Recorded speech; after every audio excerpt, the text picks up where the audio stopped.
Motion to proceed to calendar number 343, H.R. 6644, an act to increase the supply of housing in America and for other purposes. Mr. President, Senator from Iowa. I'm going to refer to billions of dollars. I'm not referring to billions of taxpayer dollars. I'm visiting with you about billions of crime fines that are not collected. For many years, I've addressed and pressed the Justice Department to ensure that the Crime Victims Fund has sufficient resources. That fund supports victims and survivors of crime towns and all across America. Congress established the fund to be taxpayer neutral.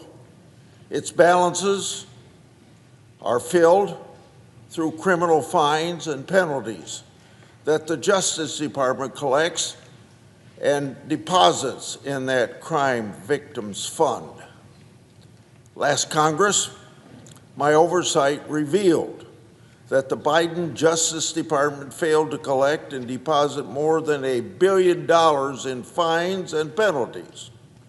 The Biden-Harris administration was weak on crime and weak on protecting victims. Since my oversight, the balance of the fund has increased from $1 billion in 2023, the lowest in over a decade, to its current balance of $3.5 billion.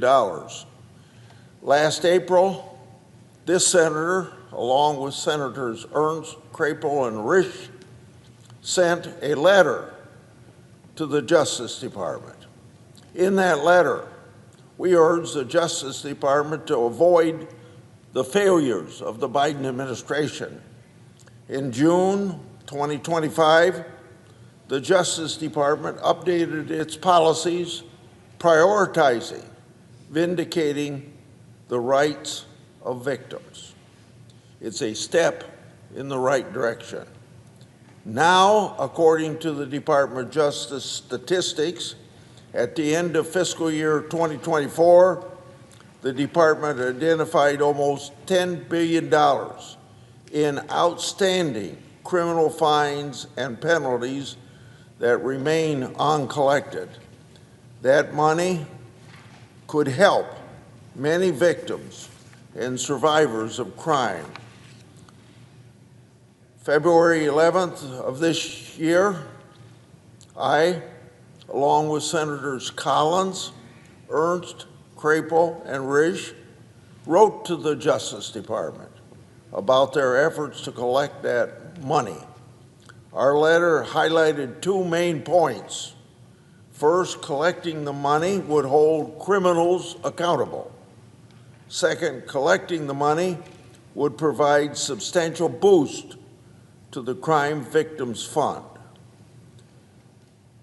We senators urged the Justice Department in our letter to prioritize collecting these funds and to keep our offices updated on how those efforts to collect that money goes. I look forward to hearing from the current Department of Justice about the status of these efforts so we can make sure that victims of crime are benefited from the bad aspects of criminal activity. I yield the floor. Suggest the absence of a quorum. Clerk will call the roll. Ms. Also-Brooks.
Mr. President.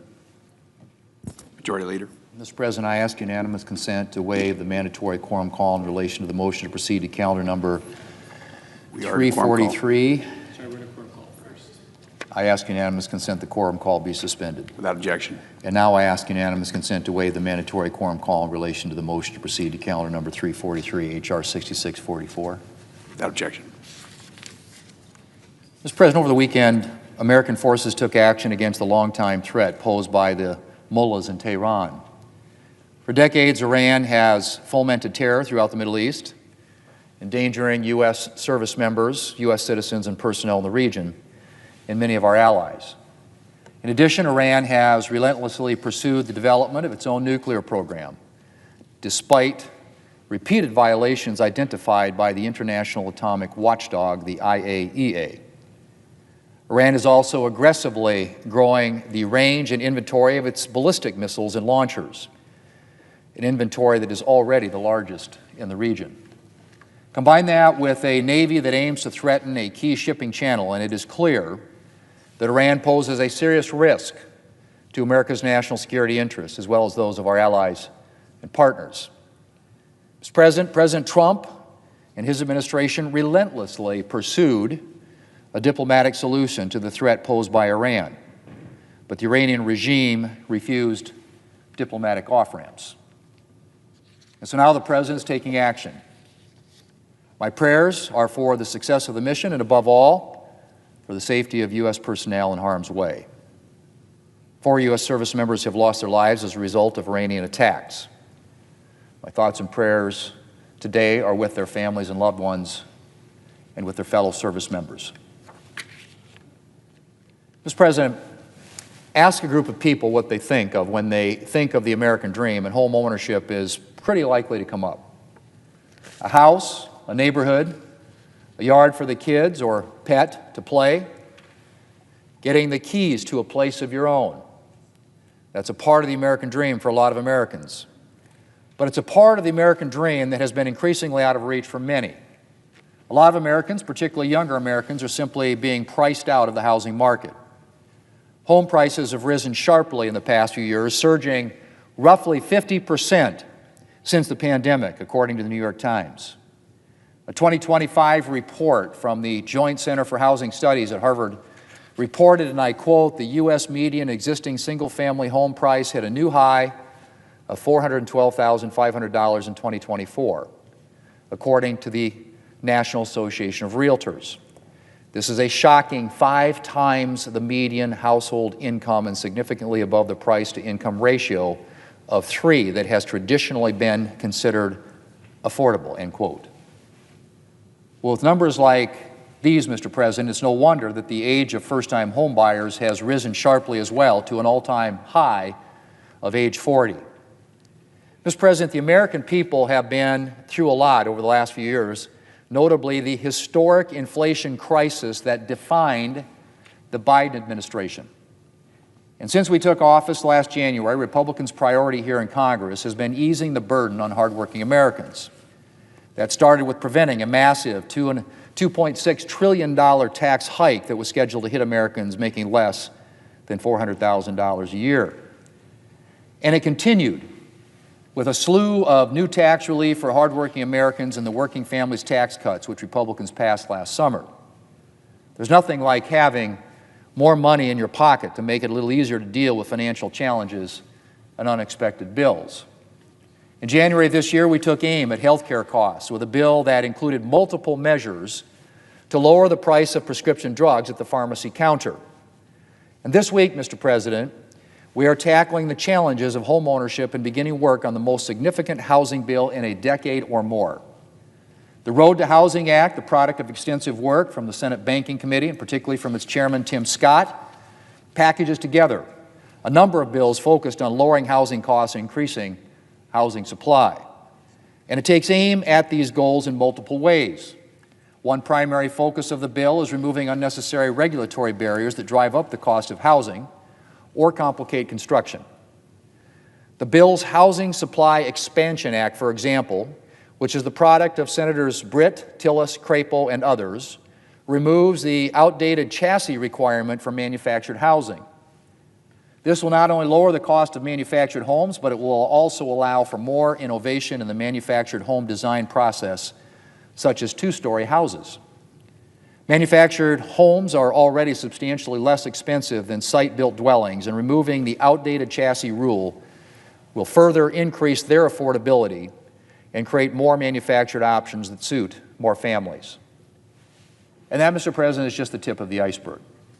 Senator Rounds has multiple bills in the Road to Housing Act that will increase housing supply by streamlining the environmental review process.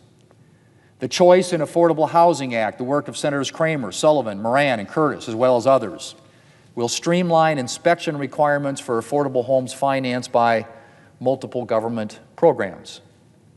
And I could go on.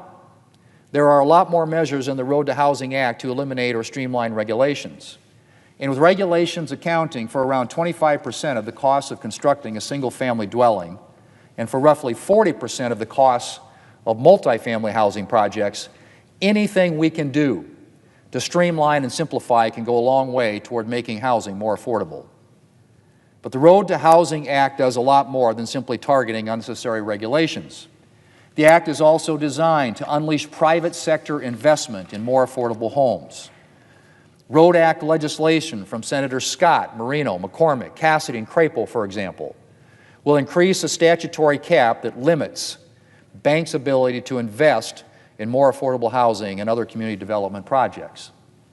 The Build Now Act from Senator Kennedy creates a pilot program to incentivize a wide variety of housing development in communities that participate in the Federal Community Development Block Grant Program. Mr. President, there's a lot more in the Road to Housing Act that I can discuss in one speech. There's much more I could say on the ways this bill will streamline regulation and unleash investment. And I haven't even mentioned the bill's provisions to help veterans, or increase the supply of housing in rural communities, or help Americans living in government-assisted housing build the savings that they need for home ownership. There's a lot in this bill, Mr. President. And I want to extend my thanks to Banking Committee Chairman Scott and Ranking Member Elizabeth Warren for putting in the work to assemble so many good pieces of legislation and to get the final product to the floor. The Road to Housing Act doesn't spend a single taxpayer dollar, Mr. President. But by removing barriers to affordable housing construction and unleashing investment, this bill stands to open the door to affordable homes for hardworking Americans around the country. I look forward to passing this legislation in the very near future. Mr. President, I yield the floor, and I suggest the absence of a quorum. Clerk will call the roll. Ms. Alsobrooks.